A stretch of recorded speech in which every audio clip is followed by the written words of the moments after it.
யாழில் மாணவனை தாக்கிய ஆசிரியர். யாழ்ப்பாணத்தில் மாணவனை தாக்கிய குற்றச்சாட்டில் கடந்த வெள்ளிக்கிழமை கைது செய்யப்பட்ட ஆசிரியரை விளக்கமறியலில் வைக்குமாறு நீதிமன்றம் உத்தரவு பிறப்பித்துள்ளது.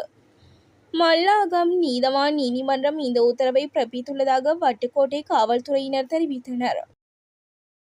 இயற்கை எரிவாயுவின் விலையில் ஏற்பட்டுள்ள மாற்றம் உலக சந்தையில் இயற்கை எரிவாயுவின் விலை வீழ்ச்சியை பதிவு செய்துள்ளதாக தெரிவிக்கப்படுகிறது.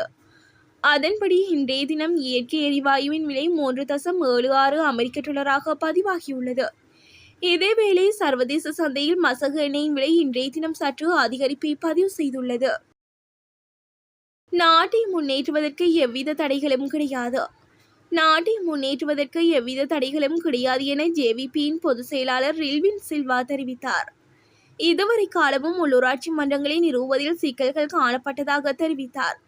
உள்ளூராட்சி மன்றங்களை துரித கதியில் நிறுவ வேண்டிய அவசியம் காணப்பட்டதாகவும் அவர் குறிப்பிட்டுள்ளார். கொழும்பில் அமுலாகும் விசேட போக்குவரத்து திட்டம் 2025 வெசாக் நிகழ்வை முன்னிட்டு கொழும்பு நகரில் செயற்படுத்தப்படும் போக்குவரத்து திட்டத்தை போலீசார் அறிவித்துள்ளனர்.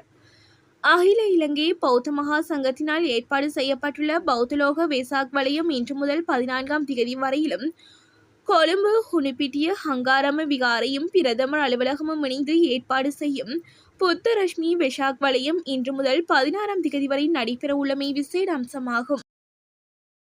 தமிழர் இனப்படுகொலையின் நீடித்த அடையாளமே நினைவு சின்னம். கனடாவின் பிரம்டனில் திறந்து வைக்கப்பட்ட தமிழர் இனப்படுகொலை நினைவு சின்னமானது எதிர்கால சந்ததியினர் கற்றுக்கொள்வதற்கான சந்திப்பதற்கான இடமாக மாறும் என்பது எனது நம்பிக்கை என கனடா நாடாளுமன்ற உறுப்பினர் யுவனிதா நாதன் தெரிவித்தார். அத்துடன் இந்த சக்தி வாய்ந்த இடம் தமிழர் இனப்படுகொலையின் நீடித்த அடையாளமாக திகழ்கிறது எனவும் தெரிவித்தார். மேலும் நேற்றைய தினம் அர்த்தபூர்வமானதாக அமைந்தது. தமிழர் இனப்படுகொலை நினைவு தூபியை திறக்கும் நிகழ்வில் நான் எனது சமூகத்தவருடன் இணைந்து கொண்டேன் எனவும் குறிப்பிட்டுள்ளார். துடிதுடித்து பிரிந்த கணவனின் உயிர். பேருவளை போலீஸ் பிரிவிற்குட்பட்ட வலதர பிரதேசத்தில் வீடொன்றில் ஏற்பட்ட தகராறில் நபர் ஒருவர் தாக்குதலுக்கு இலக்காகி உயிரிழந்துள்ளார். நேற்றிரவு மேற்படி வீட்டில் ஏற்பட்ட தகராறில் நபர் ஒருவர் விழுந்து கிடப்பதாக பேருவளை போலீசாருக்கு தகவல் வழங்கப்பட்டுள்ளது.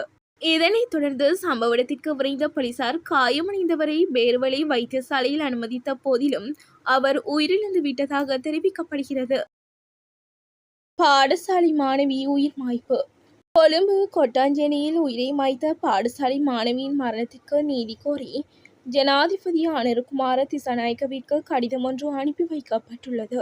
யாழ்ப்பாணத்தை தலைமையகமாக கொண்ட தன்னார்வ இளைஞர் அமைப்பான சமாதானத்திற்கான இளைஞர் பேரவையால் ஜனாதிபதிக்கு நேற்று குறித்த கடிதம் அனுப்பப்பட்டுள்ளது. அந்த கடிதத்தில் இந்த நாட்டில் தொடர்ந்து நடைபெற்று வருகின்ற பெண்கள் மற்றும் சிறுவர்கள் மீதான வன்முறைகள் ஒடுக்குமுறைகளுக்கு எதிரான சட்ட ரீதியான நடவடிக்கைகளை இலங்கை அரசாங்கம் மிகவும் இறுக்கமாக பின்பற்ற வேண்டும் என தெரிவிக்கப்பட்டுள்ளது.